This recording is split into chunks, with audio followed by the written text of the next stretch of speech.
여러분 평안하셨습니까? 참으로 좋은 아침입니다.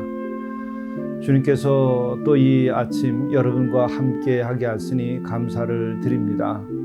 뿐 아니라 귀한 주님의 말씀으로 우리의 영의 양식을 삼고 또 주께 기도하며 하루를 시작하게 하시는 우리 주님의 은혜를 진심으로 감사드립니다. 함께 묵상하시겠습니다.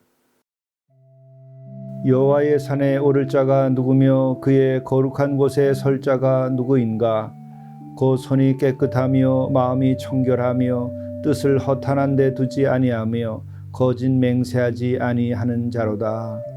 그는 여호와께 복을 받고 구원의 하나님께 의를 얻으리니 이는 여호와를 찾는 족속이요 야곱의 하나님의 얼굴을 구하는 자로다. 사랑의 주 하나님, 오늘 주 앞에서 깨끗한 자, 청결한 자, 허탄한 데 마음을 두지 아니하고 오직 참된 자로서 오늘 하루를 살아가도록 인도하여 주옵소서. 이로 인하여 우리가 늘 주 안에서 살아가게 하시고 또 우리들의 삶이 순간순간 천국을 누리며 살도록 인도하여 주옵소서. 오늘 하루도 우리들의 말과 우리의 행함이 진실되고 주님께서 기뻐하시는 삶이 되게 인도하여 주시옵소서. 우리 구주 예수 그리스도의 이름으로 간절히 구하옵나이다. 아멘. 성경 말씀 로마서 2장 12절에서 16절입니다. 무릇 율법 없이 범죄한 자는 또한 율법 없이 망하고 무릇 율법이 있고 범죄한 자는 율법으로 말미암아 심판을 받으리라. 하나님 앞에서는 율법을 듣는 자가 의인이 아니요 오직 율법을 행하는 자라야 의롭다 하심을 얻으리니 율법 없는 이방인이 본성으로 율법의 일을 행할 때에는 이 사람은 율법이 없어도 자기가 자기에게 율법이 되나니 이런 이들은 그 양심이 증거가 되어 그 생각들이 서로 혹은 고발하며 혹은 변명하여 그 마음에 새긴 율법의 행위를 나타내느니라. 곧 나의 복음에 이른 바와 같이 하나님이 예수 그리스도로 말미암아 사람들의 은밀한 것을 심판하시는 그 날이라. 이것은 하나님의 말씀입니다. 오늘 영성 일기를 통해서 우리에게 주시는 하나님의 말씀은 로마서 2장 12절부터 16절의 말씀입니다. 이 말씀은 심판에 관련된 말씀입니다. 심판에 관련된 말씀 가운데에 양심과 율법에 따르는 심판에 대한 말씀입니다. 무릇 율법 없이 범죄한 자는 또한 율법 없이 망하고 무릇 율법이 있고 범죄한 자는 율법으로 말미암아 심판을 받으리라. 하나님 앞에서는 율법을 듣는 자가 의인이 아니요 오직 율법을 행하는 자라야 의롭다 하심을 얻으리니 율법 없는 이방인이 본성으로 율법의 일을 행할 때에는 이 사람은 율법이 없어도 자기가 자기에게 율법이 되나니 이런 이들은 그 양심이 증거가 되어 그 생각들이 서로 혹은 고발하며 혹은 변명하여 그 마음에 새긴 율법의 행위를 나타내느니라. 무슨 말인지 여러분께서 쉽게 이해하실 수 있을 것입니다. 율법이 없이 범죄한 자라고 하는 것은 율법을 받지 못했을지라도 율법을 알지 못하는 백성일지라도 하나님께서는 인간을 지을 때에 우리 인간 마음의 본성에 양심을 주셨습니다. 바로 그 양심에 따라서 우리가 행해야 되고 또 그 양심을 범할 때에는 범죄함이 되는 것이죠. 그렇기 때문에 율법이 없는 자는 바로 율법이 없는 가운데에서도 그 양심을 거스림으로 인하여 죄를 진 것이요. 또 그러기 때문에 심판을 피할 수 없다고 하는 말씀입니다. 물론 율법이 주어진 이스라엘 백성들에게는 그 율법을 따라서 심판을 받게 되는 것이죠. 뿐만 아니라 우리 그리스도인들도 다 구약 성경을 통해서 율법을 우리는 받았고 동시에 신약 성경에도 율법을 완성시킨 주님의 많은 말씀들이 있습니다. 그 말씀을 기준으로 하여서 우리가 심판을 받게 된다고 하는 것이죠. 이 양심이라고 하는 것에 대하여 사도 바울은 그것을 본성이라고 그렇게 표현을 했고 마음에 새긴 율법이라고 이렇게 표현을 했습니다. 바로 율법을 받지 못했을지라도 우리 마음의 본성, 양심 이것에 따라서 우리들의 삶, 우리들의 행위 이것이 심판의 대상이 된다고 하는 것입니다.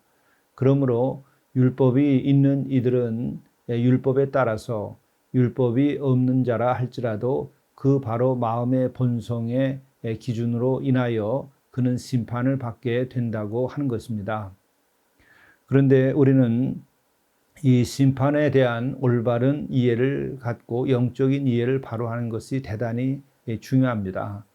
심판이라고 하는 것은 결론적으로 말씀을 드리면 그것은 하나님께서 우리에게 베푸시는 은혜 가운데 하나입니다. 우리가 하나님의 심판이 있음을 알게 될 때에 우리들의 양심이 깨어나게 됩니다.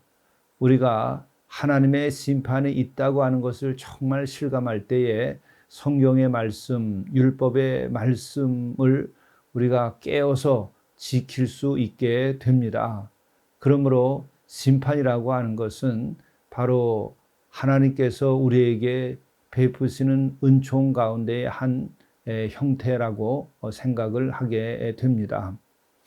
우리가 사람이 율법이 있고 또 양심이 있다고 해서 그렇게 그것을 따라서 우리가 순종하며 살아갈 수 있는가? 그럴 수 있다고 한다면 너무나 좋은 일이죠. 그런데 대다수가 또 많은 경우에 그러지 못한 경우가 있을지라도 하나님의 심판이 있음을 우리가 깨달아 아는 순간 우리는 잘 지키지 못하던 율법, 하나님의 말씀, 주님의 가르침 이와 같은 것을 지키는 데에 굉장한 힘을 얻게 됩니다. 뿐만 아니라 우리들의 양심도 더욱 깨어나게 되고 양심을 따라 행하게 되지요. 그러므로 우리가 심판이라고 하는 것을 두려워할 일이긴 합니다마는 그 자체가 우리를 저주하고 우리를 멸망의 길로 나가게 하려고 심판하는 것이 아니라고 하는 것이죠. 적어도 우리는 심판받은 이후가 아니라고 한다면 심판에 대한 모든 각성, 깨달음은 바로 우리로 하여금 구원의 길로 인도하게 되는 특별한 은혜의 기능이 있는 것이죠. 그러므로 우리 그리스도인들은 항상 하나님의 심판 앞에서 하나님을 경외하고 그 경외함으로 인하여 주의 말씀과 우리들의 양심을 따라서 행할 수 있게 되는 것이죠. 그러므로 우리는 하나님의 심판에 대하여 감사한 마음을 가질 필요도 있습니다. 그 심판이 없다면 우리가 어떻게 정말 정신을 차리고 회개하고 그래서 구원함을 얻고 뿐만 아니라 우리가 거룩해질 수 있겠습니까? 심판은 또 다른 형태의 믿는 자에게 있어서는 은총의 한 성격을 띠고 있는 것입니다. 여러분들께서도 깨어서 주의 심판 아래서 새로운 마음으로 새 삶을 살아가고 은혜를 입으시기를 간절히 바랍니다. 구원이 그 길에서 있습니다. 기도하시겠습니다. 무릇 율법 없이 범죄한 자 또한 율법 없이 망하고 무릇 율법이 있고 범죄한 자는 율법으로 말미암아 심판을 받으리라. 이 같은 하나님의 어미로운 심판을 저희들이 깨달아 알고 믿음으로 인하여 율법이 없는 자는 바로 마음의 본성에 따라서 올바로 회개하고 살아가게 하시고 율법이 있는 자는 돌이켜 율법을 따라 올바로 살아감으로 구원함에 이르도록 인도하여 주옵소서. 이 모든 말씀을 우리 주 예수 그리스도의 이름으로 간절히 기도드리옵나이다. 아멘.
용서 받으십시오.